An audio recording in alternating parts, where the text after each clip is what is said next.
할렐루야. 우리 주님의 이름을 찬양합니다. 우리 박수로 하나님께 영광 돌리시겠습니다. 아멘. 우리 위대하신 주님 찬양합니다. 아멘. 우리 위대하신 우리 주님께서 오늘 예배 가운데에 임하셔서 또 임재하셔서 여러분들을 하나님의 그 거룩하신 영광에 들어가게 하시고 성령의 충만한 임재에서 여러분 다시 이렇게 세우시고 또 기름 부으실 줄로 믿습니다. 오늘 말씀 여러분 함께 우리가 듣고 나눌 때에 내 영과 혼과육이 깨달아지고 쪼개지고 새롭게 되어지기를 축복합니다. 오늘 본문 말씀은 마가복음 8장 22절부터 26절의 말씀입니다. 마가복음 8장 22절부터 26절의 말씀입니다. 다 같이 함께 읽도록 하겠습니다. 시작. 벳세다의 이름에 사람들이 맹인 한 사람을 데리고 예수께 나와 손 대시기를 구하거늘 예수께서 맹인의 손을 붙잡으시고 마을 밖으로 데리고 나가사 눈에 침을 뱉으시며 그에게 안수하시고 무엇이 보이느냐 물으시니 쳐다보며 이르되 사람들이 보이나이다. 나무 같은 것들이 걸어가는 것을 보나이다 하거늘 이에 그 눈에 다시 안수하심에 그가 주목하여 보더니 나아서 모든 것을 밝히 보는지라. 예수께서 그 사람을 집으로 보내시며 이르시되 마을에는 들어가지 말라 하시니라. 아멘. 할렐루야. 오늘 이 말씀을 통해서 주님께서 우리의 손을 붙잡으시고 인도하시는 은혜가 있기를 바랍니다. 우리 사람의 신체 기관 중에서 가장 안전하고 과학적으로 하나님께서 지으신 부분이 있습니다. 어디일까요?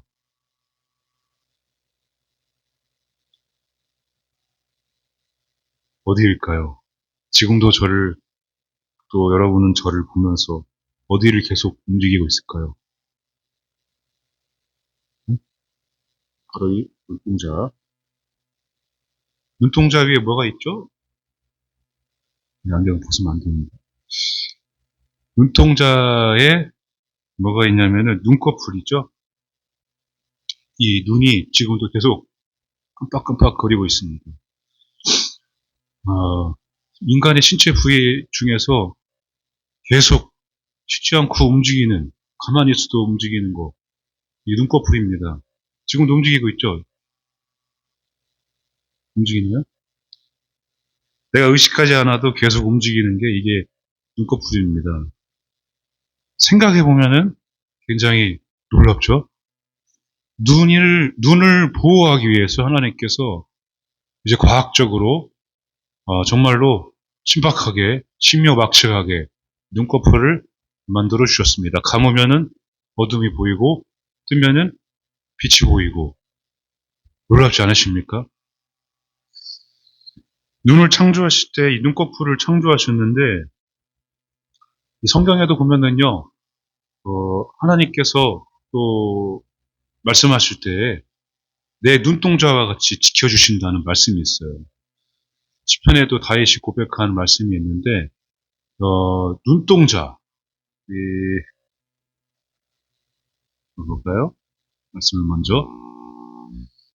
시편 17편 8절입니다. 시작. 나를 눈동자같이 지키시고 주의 날개 그늘 아래에 감추사. 아멘. 이 다윗이 고백한 말씀인데 이 성경에서 이 눈동자같이 지켜달라고 또 내가 눈동자같이 지키신다 하신 하나님의 말씀은 이 눈을 지금 눈꺼풀을 만드셔서 하나님이 내 눈동자를 보호하신 것 같이 나를 보호해 주시고 또 하나님의 그 시야 안에서 나를 항상 지켜봐 주시고 보호해 달라는 뜻입니다. 하나님 나를 보시면서 한시도 나에게 눈을 떼지 마시고 나를 보호해 달라는 얘기예요. 지켜달라는 이야기입니다. 이렇게 하나님께서 보호해 달라고 우리가 보호해 주신다고 약속해 주셨는데 이게 사실은 잠깐 사람들은 연약해서 한시 잠깐이라도 눈을 팔면은 다른 데에 눈을 돌리면 갑자기 생각이 끊기고 또 집중력이 분산이 되죠. 이제 우리가 오늘 뭐 어버이 주일인데 부모님들의 마음도 목사의 마음도 하나님의 마음도 똑같아요. 이렇게 한시라도 눈을 떼면은요 아이들은 그래 엄마 아빠 없으니까 좋았어 자기 마음대로 막 움직이고 울타리 밖으로 뛰쳐나가고 다치고 그런 경우가 굉장히 많습니다.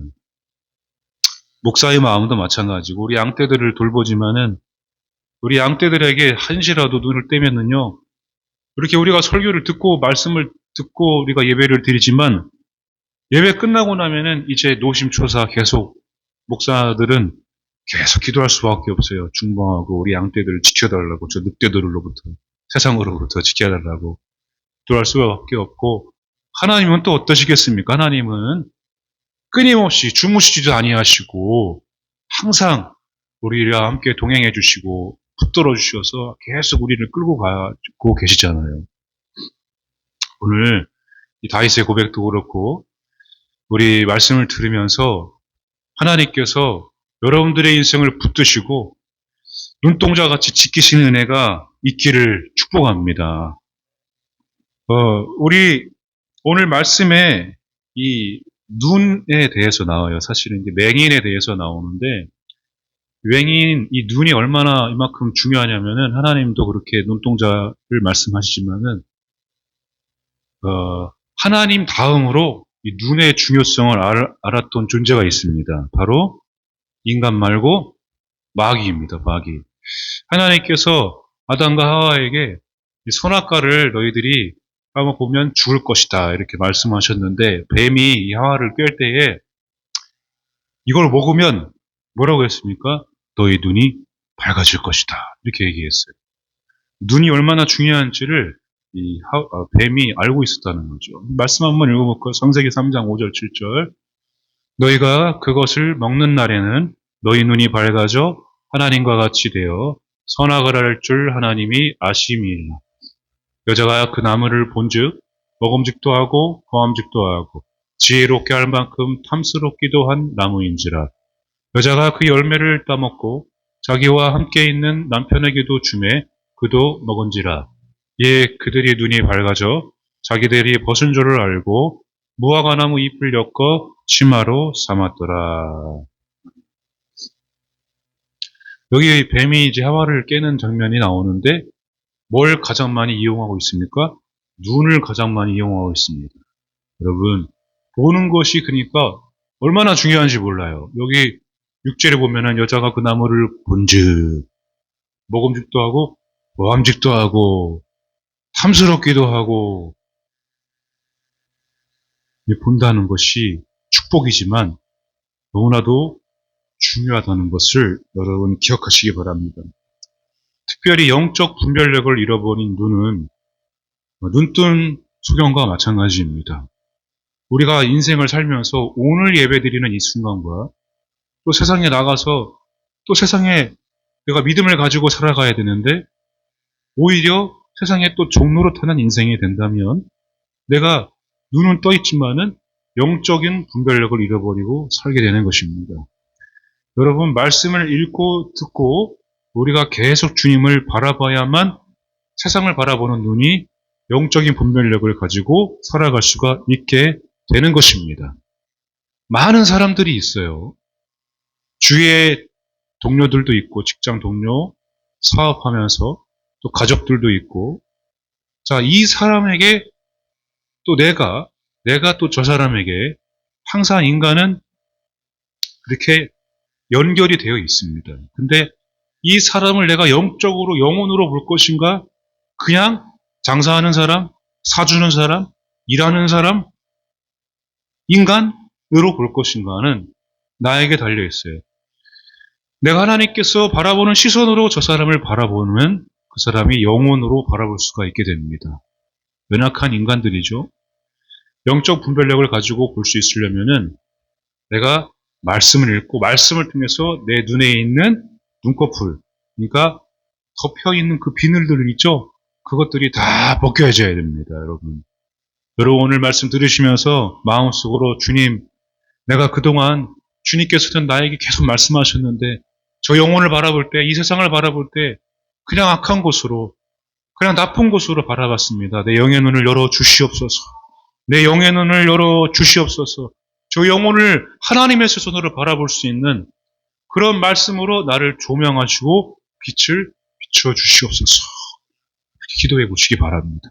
그 기도하는 마음으로 말씀을 여러분 들으시면은요, 이젠 눈이 열리면 지금 저기는 밝히 보이는 게 안 좋은 곳으로 나와 있는데 영적 눈이 열리면은요, 하나님이 바라보는 시선으로 이 세상을 바라보면은 하나님이 이 땅을 얼마나 사랑하시는지, 내가 너를 낳았다는 그 말씀이 얼마나 나에게 소중한 말씀인지, 예수님을 이 땅에 보내시고 십자가에 나를 위해 죽으시게 하시고 부활하신 것이 얼마나 큰 은혜이고 사랑인지를 내가 알 수 있고 그것을 또 전할 수 있는 사람이 됩니다.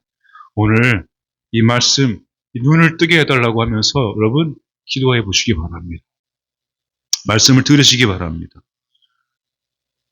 8장 22절 말씀을 볼까요? 베세다의 이름에 사람들이 맹인한 사람을 데리고 예수께 나와 손대시기를 구하거늘 말씀합니다. 베세다에 하나님께서 이제 예수님께서 제자들과 함께 베세다에 이르렀는데 여기 베세다는 오병이어 사건이 있었던 베세다가 아니라 저 건너편, 갈릴리 건너편 동북 쪽에 있는 베세다 마을입니다. 거기는 정확하게 이야기하면은 베세다 줄리아스라는 마을이에요. 근데 여기 보면은요, 사람들이 맹인한 사람을 데리고 왔어요. 사람들이 맹인을 데리고 왔습니다. 그죠? 우리도 지금 여러분 사람들을 한 사람 한 사람 예배 가운데 또 주님의 품으로 다 데리고 나오잖아요. 교회 가자고, 예배 드리자고. 하나님께서 내 옆에 있는 부모님들 통해서 내가 또 이 자리에 왔듯이 나도 또한 우리 자녀들을 주님의 품으로 이끌어야 될 사명과 또 나의 하나님께서 허락하시는 그런 놀라운 그 계획들이 있는 줄 믿으시기 바랍니다. 그래서 자자손손 대대로 이렇게 기업을 물을 자로 믿음의 유산을 물을 자로 이어지게 되는 것입니다. 그냥 맹인을 그냥 두지 않고 사람들이 데리고 나왔습니다. 예수님께 데리고 나왔어요. 그래서 예수님께 이 사람들이 손을 대면은 나으니까 손 대시기를 구했다라고 말씀을 하고 있습니다. 오늘 이 본문 말씀이요, 특별히 마가복음에만 기록이 되어 있습니다. 사복음서에는 없어요. 마가복음에 기록된 내용 중에 기머거리 입이 어눌한 자, 그리고 저 맹인을 치료하는 장면은 유일하게 마가복음에만 기록이 되어 있습니다. 그런데 제가 이제 말씀을 읽다 보니까 이 말씀에서 딱 멈추게 하셨어요.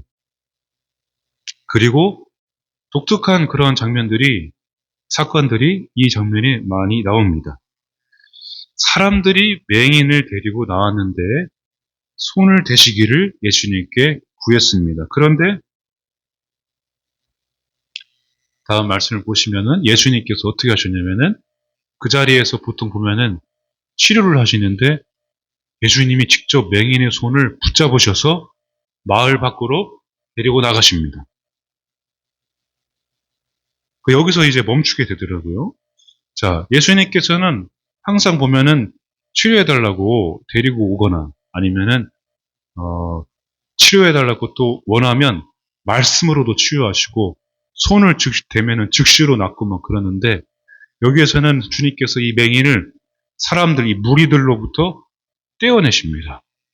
직접 그 자리에서 기적을 행하지 않으시고, 왜냐면은 그 전에 오병이어 사건으로 예수님 주위에 너무나도 많은 무리들이 막 몰려왔었어요. 여기 옮겼다가 또 저기도 옮겼다가 어디를 가도 예수님에 대한 소문이 많이 퍼져가지고 일단 그런 이유가 있지만 다 이런저런 뭐 이유나 목적을 다 떠나서 예수님께서, 저는 제 개인적으로 이 말씀을 항상 받으니까 하나님께서 예수님을 그 맹인을 따로 사람들로부터 떼어서 손을 붙잡으시고 데리고 나갔다라는 말씀이 저에게는 이게 마음으로 다가왔던 것입니다. 그렇지 않을까요? 우리가 항상 보면은 신앙생활이 예수님이 손 붙잡으셔서 인도해 주시면 그걸로 다 족한 거 아니겠습니까? 여기 붙잡다라는 말은 헬라어로 에필람바노예요. 도움이나 병고침을 위해서 이제 신의로 붙잡는 거예요. 예수님이 붙잡았다. 에필람바노 붙잡았다. 그리고 데리고 나갔다는 얘기는 인도해 줬다. ekpe로 인도한다는 뜻입니다. 자, 이 비슷한 말씀이 있어요. 마태복음 14장 31절 말씀 읽어보겠습니다. 예수께서 즉시 손을 내밀어 그를 붙잡으시며 이르시되 믿음이 작은 자여 왜 의심하였느냐 하시고. 아멘. 이 말씀 우리가 잘 알죠? 베드로가 물 위를 걷다가 갑자기 풍랑을 보고 푹 빠졌을 때에 예수님께서 베드로가 살려주세요. 예수님 그러니까 예수님이 즉시 손을 내밀어서 붙잡았어요. 이 붙잡으시며 그를 베드로를 붙잡으시며라는 말도 에필람 바노 다 도와주시는 그 주님의 손길입니다. 이 주님의 즉각적인 손길이 오늘 저와 여러분들에게 있기를 축복합니다. 여러분 간절한 마음으로 오늘 나오지 않으셨습니까? 내가 정말로 내 연약함을 바라보고 나 앞에 한 치 앞을 내다볼 수 없는 미래를 바라보고 내 문제를 내가 가지고 우리가 이 자리에 다 나왔잖아요. 우리가 다 잘나서 자격이 좋아서 이 자리에 있는 사람이 얼마나 많겠습니까?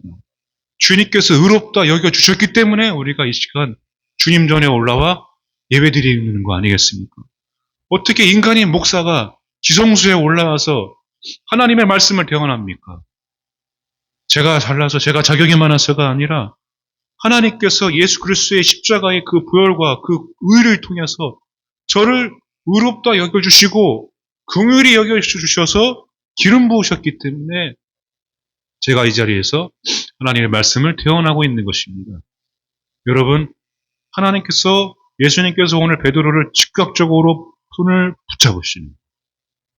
그리고 그 맹인을 따로 손을 붙잡으셔서 이 맹인을 데리고 가려면 어떻게 해야 돼요? 주님이 앞서서 손을 붙잡고 인도해야 됩니다. 이렇게 잘 넘어지지 않게. 이거 얼마나 조심스러웠겠어. 얼마나 예수님이 정성스럽게 3시간 주의를 기울여서 주위의 사람들도 개들도 얼씬도 하지 못하고 다 막아주셔서 이끌어 주셔서 인도해 주셨다는 것이죠. 손을 붙잡고 데리고 나가사 풍랑 작은 바람만 불어도 우리는 물속에 풍덩풍덩 빠지는데 오늘 주님께서 여러분 물론 또 빠질 수 있어요. 그러나 주님 도와주세요. 저를 치료해 주세요. 저를 구원해 주세요. 여러분 간절히 외치면 반드시 여러분들의 손을 붙잡으셔서 여러분들을 구하시고 또 인도해 내시는 줄로 믿으시기를 바랍니다. 여러분 눈이 어두워지면은 사람이 방향을 잃어버리고 어둠 속에서 나는 똑바로 가고 있다고 생각하는데 결국 불을 딱 켜고 보면은 어때요? 나는 똑바로 가고 있지 않아요. 여러분 우리도 수련회 가서 많이 해봤잖아요. 눈 가리고 저 끝에 있는 모서리에 있는 사람에게 달려가는 그런 레크리에이션 게임이 있어요. 그러면은 끝에 모서리에 있는 사람은 방석을 이만큼 들고 있지. 다치니까 부딪히면은. 근데 이제 끝에서부터 저 사람에게 가는데 안대를 딱 가리고 가잖아요. 근데 그 정면으로 직선으로 가는 사람이 한 명도 없어요. 어떻게 갈 수 있어요? 옆에서 외쳐줘야 돼요. 야 왼쪽! 야 오른쪽 오른쪽 오른쪽! 왼쪽 왼쪽 왼쪽! 그래 그대로 뛰어가! 그대로 뛰어가는데도 바로 한 치 앞에서도 왼쪽으로 뛰어간다니까요. 제가 이제 그 게임을 해봤는데 굉장히 어려워요. 여러분 어둠이 오면은 내 인생에 또 어둠이 오면 방향이고 질서가 없습니다. 나는 분명히 똑바로 가고 있는 것처럼 느껴지지만 결국에는 보이지 않는 영적인 그 세력에 의해서 나는 종로로 타면서 끌려다닐 수밖에 없다는 것입니다. 인간이 그렇게 연약합니다. 여러분, 눈꺼풀을 하나님이 왜 만드셨습니까? 왜 하나님께서 예수님을 이 땅에 보내주셨어요? 빛 대신 예수님으로 오셨잖아요. 생명의 예수님으로.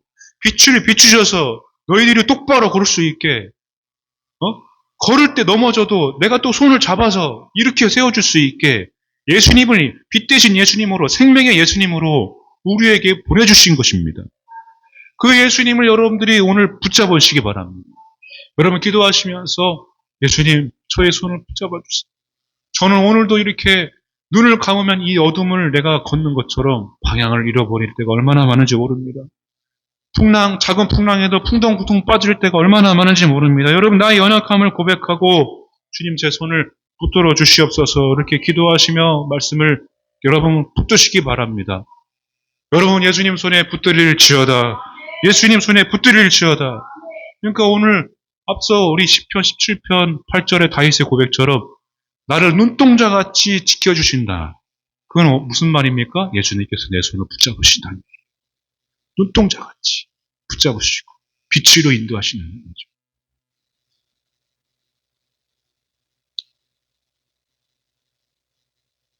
자, 여기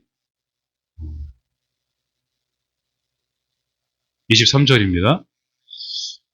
데리고 나가셔서 눈에 침을 뱉으시며 그에게 안수하시고 무엇이 보이느냐 물으시니 이렇게 말씀합니다. 여기도 우리가 성경을 처음 읽는 사람들은 이해가 안 가는 부분이죠. 저도 처음 읽었을 때 왜 침을 뱉어? 네.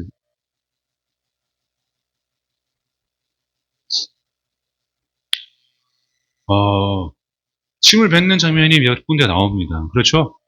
침을 뱉어가지고 진흙을 이겨서 가서 실로암 못에 가서 씻으라고 하는 장면도 있고, 오늘 마가복음 보면은 이 침을 뱉어서 치료하시는 장면이 이게 7장하고 8장에 나오는데, 이 침을 뱉는다는 것은 고대 근동에서는 의학적으로 또 과학적으로, 그러니까 치료의 특효약이 특별한 효과가 이 침에 있다고 믿었어요. 그래가지고 침을 뱉는데 특별히 랍비 유대인들이 이 안질에 좋은 게 이 침이 효과가 있다고 믿고 있었습니다. 그래서 예수님께서 보니까 말씀을 전체적으로 보면은 이 맹인이 초신자예요, 초신자. 그래서 놀라지 않게 손을 붙잡으시고 인도하셔서 그 다음에 고대 근동의 방법으로 예수님께서 침을 뱉으시고 그 다음에 중요한 건 뭐예요? 안수. 그에게 안수하셨는데 여기도 참 독특한 장면입니다. 안수를 한 번 하신 게 아니고 2번 하셨습니다. 처음에 안수하셨는데 무엇이 보이느냐 이렇게 친절하게 물어보세요. 그리고 나서 한번 이 맹인이 뭐라고 했냐면은 사람들이 보이나이다, 나무 같은 것들이 걸어가는 것을 보나이다 하니까 예수님께서 이에 그 눈에 다시 안수하심에 그가 주목하여 보니까 모든 것을 밝히 보는지라. 그게 말씀합니다. 2번 안수해서 치료를 예수님께서 왜 하셨을까? 예수님이 의도적으로 2번씩 안수하셔서 이 말씀을 이 8장 22절부터 26절 자리에 딱 마가가 써 나왔는데, 전체 마가복음을 보면요, 이 말씀이 굉장히 놀라운 말씀이에요. 왜냐하면은 이 말씀을 기점으로 이 말씀이 선지자적 예언의 말씀으로 예수님께서 직접 보여주셔서 나중에 제자들이 처음 이 맹인이 안수 받았을 때 그때 잘 보이지 않았어요. 희미하게 사람을 나무처럼 봤거든요. 근데 실제로 부활하기 전까지 이 제자들이 예수님에 대해서 이 예수님이 정말로 확실하게 정확하게 어떤 분이신지, 신분이 무엇인지, 또 정확하게 이 예수님이 나에게 어떤 사람인지를 제자들이 잘 몰랐어요. 왜 예수님이 갑자기 저렇게 이상한 소리를 하시지? 내가 십자가에 죽고 죽으시고 3일 만에 부활하신다는 소리를 하시지? 사실 부활하시고 나서도 잘 이해를 못했는데 제자들이 예수님과 함께 승천하시기까지 40일 동안 있을 때 그때 비로소 이 제자들이 예수님이 어떤 분인지를 깨닫고 성령, 다음 주에 우리 이제 성령 강림절인데 오순절 마가의 다락방 사건을 통해서 이 제자들의 삶이 180도 완전히 바뀌게 됩니다. 처음 안수하실 때랑 그 다음에 두 번째 안수하실 때 부활하시기 전과 부활하신 후에 제자들의 모습, 우리 인생의 모습이 성령, 부활하신 살아계신 주님을 내가 바라보고 성령을 받았을 때와 그 성령을 받지 않았을 때와 그리고 부활하신 후에 내가 성령을 받았을 때와 삶을 완전하게 예수님께서 구별을 지으셔서 이 맹인을 통해서 우리에게 선지자적 말씀으로 예언을 해주시는 거예요. 그러니까 이 말씀이 중간에 딱 자리를 잡고 16장까지 왜 이 말씀을 여기에 기록했는지 예수님께서 보여주고 계십니다. 특별히 이 8장 18절부터 보면요. 의도가 있어요. 너희가 눈이 있어도 보지 못하며 귀가 있어도 듣지 못하느냐 또 기억하지 못하느냐. 7장에서도 귀머거리 입이 어눌한 자를 치료하셨거든요. 같은 방법으로 비슷하게. 근데 이 오병이어 칠병이어 사건을 제자들이 경험을 했는데 이 제자들이 바리새인의 누룩을 조심하라 예수님 말씀하신 거를 전혀 깨닫지 못했어요. 왜 깨닫지 못하느냐? 그러니까 예수님이 이 말씀을 기점으로 또 8장 오늘 본문에서 맹인을 치료하시면서 다시 보여주는 거예요. 닭이 울기 전에 너가 세 번 나를 부인하리라 말씀하신 그 말씀. 그러나 그 후에 너는 많은 사람들을 나에게로 데리고 올 것이다. 그 말씀, 이 말씀이 또한 제자들에게도 또한 우리들에게도 말씀해주고 있는 것입니다. 여러분 오늘 특별히 또 어버이 주일인데 부모님의 마음을 잘 알 수 있는 제일 정확하게 알 수 있는 방법은 무엇일까요? 무엇일까요? 부모가 되보면 압니다. 그죠? 우리는 태어날 때부터 지금까지도 항상 부모님의 사랑을 먹고 부모님의 그 희생과 눈물을 먹고 기도를 통해서 이 자리까지 왔는데 처음부터 태어날 때부터 어머니의 은혜를 어머니 넓은 사랑을 노래 부르면서 태어난 사람은 없습니다. 점차 그 사랑을 알아가는 거예요.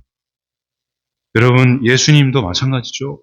처음부터 내가 태어날 때부터 영의 눈이 열려져 있는 사람 물론 다 있겠죠. 그러나 그 사랑을 깊이 알려면 내가 예수님께서 겪으신 그 고난과 그 환난과 핍박과 그 역경을 나도 그 십자가에 자기를 부인하고 자기 십자가를 지는 그 고난에 참여하는 자가 진짜 예수님의 마음을 알게 되는 것입니다. 제자들이 항상 예수님과 같이 있으면서 놀라운 이적과 기적을 봤는데도 불구하고 나중에 가서 깨달하게 됐죠. 여러분 그러나 우리에게 이렇게 미리 예언의 말씀으로 또 주시잖아요. 지금 살아있을 때 지금 예수님이 우리와 함께 계시다는 것을 성령님께서 내 마음의 중심에 와 계시다는 것을 너희들이 믿고 살아가라. 이제는 그 말씀을 통해서 이제는 그 성령을 의지해서 너희가 이 믿음의 길을 걸어가라. 언제 또 세상에 풍덩풍덩 빠져가지고 그 수렁에서 헤어나지 못하는 인생이 되지 말고 이제는 너희가 이미 승리가 보장된 길을 걸어가고 이 땅에서 천국의 삶을 부활의 삶, 제2의 삶을 너희들이 살아가라. 예수님께서 직접적으로 또 우리에게 예언의 말씀으로 주시는 거예요. 우리 로마서 6장 4절 5절을 읽겠습니다. 그러므로 우리가 그의 죽으심과 합하여 세례를 받음으로 그와 함께 장사되었나니 이는 아버지의 영광으로 말미암아 그리스도를 죽은 자 가운데서 살리심과 같이 우리로 또한 새 생명 가운데서 행하게 하려 함이라. 만일 우리가 그의 죽으심과 같은 모양으로 연합한 자가 되었으면 또한 그의 부활과 같은 모양으로 연합한 자도 되리라. 아멘. 여러분, 예수님과 함께 장사되고 예수님과 함께 부활하는 역사를 여러분들이 다 누리시길 축복합니다. 왜 이런 예언의 말씀을 저에게 주시고 여러분들에게 주실까요? 사실 이론적으로 보면은 그거 다 아는 말씀 아닌가?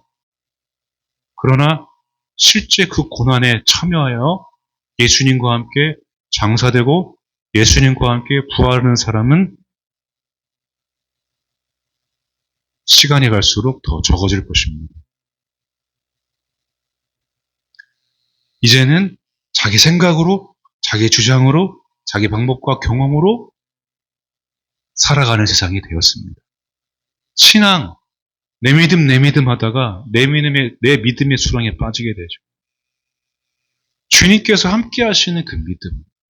실제로 주님께서 나와 24시간 삶 가운데에 함께 동행하신다는 그 믿음. 여러분, 그 믿음은 내가 연약하여서 나는 가질 수가 없어요, 사실은. 관계의 문제입니다, 관계. 항상 주님과 함께하는 시간, 함께 내가 가까이 하는 시간이 있어야만 실제로 내가 그 고난에 참여하는 자가 되는 것이지, 함께 하면 할수록 내가 고난과 멀어지리라. 이건 신앙생활이, 믿음생활이 아닙니다. 함께 하면 할수록 그 고난 속에서도 내가 함께 내 자아를 죽이고 주님과 함께 장사되고 주님과 함께 부활하는 역사. 여러분, 새로운 인생을 살기 원하십니까? 제2의 인생을 살기 원하십니까? 오늘 하나님께서, 예수님께서 저와 함께 하시는데, 여러분과 함께 하시는데 끝까지 포기하지 않고 그 믿음의 길을 걸어가는 자가, 그 고난에 동참하는 자가 성령님의 역사를 경험하고 부활한 인생, 제2의 인생, 새로운 인생으로 여러분들이 살아가게 되는 것입니다. 내가 스스로 열심히 노력한다고 해서 새로운 인생이 시작되는 게 아니에요. 내 눈꺼풀을 딱 한다고 해서 새로운 인생이 시작되는 게 아닙니다. 내가 모기 물린 데를 침으로 바른다고 해서 모기 물린 데가 낫지는 않는 게 아니잖아요. 오히려 더 모기 물린 데가 가려워지잖아요. 침 바르지 마세요. 이제 여름인데 모기 많이 띠낄 텐데. 안 됩니다. 약을 바르시기 바랍니다.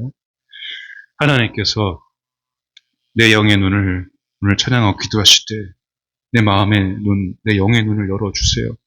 내가 세상을 이제는 나의 관점으로 바라보지 말고 하나님의 관점으로 바라보게 하시고, 주님, 나의 연약함을 붙드셔서 내 손을 잡으셔서 나를 인도하시고 내 눈을 열어주셔서 이제 부활의 인생, 이 새로운 인생, 다음 주 우리 성령 강림절에 내가 성령 받고 새로운 인생으로 살아가게 해달라고, 주님과 연합하는 삶으로 내가 살아가게 해달라고 여러분 간절하게 기도하시기 바랍니다. 내 눈을 열어 주시옵소서. 주님을 바라보는 눈이 활짝 열리게 하여 주시옵소서. 영의 눈이 열릴지어다. 영의 눈이 열릴지어다. 아멘. 우리 함께 찬양하고 간절히 기도하겠습니다.